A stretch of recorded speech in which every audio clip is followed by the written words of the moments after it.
আসসালামু আলাইকুম গাইস, কি অবস্থা?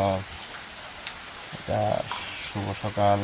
সকালের আবহাওয়া, ওয়েদারটা মাশাআল্লাহ ঝিলমিলি ফিনফিনে বৃষ্টি পড়তেছে। সকল সাবস্ক্রাইব ভাইরা কেমন আছেন সবাই? কোথা থেকে দেখতেছেন জানাবেন। দেখেন মাশাআল্লাহ, এটা আমার বাড়ির সামনে, এটা প্রাইমারি স্কুল, হ্যাঁ তো সরকারি প্রাইমারি স্কুল।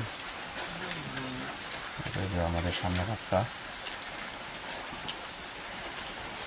ভাই কেমন আছেন জানাবেন ইনশাআল্লাহ। ফজরের নামাজ কে কে আদায় করতেন, এই কোথায় থেকে দেখতেছেন?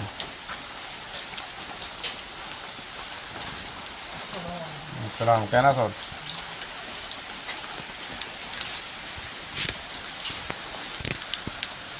আসলে সকালের আবহাওয়াটা, ওয়েদারটা খুব ভালো, শরীরের জন্য উপকারিতা। ইনশাআল্লাহ গাছে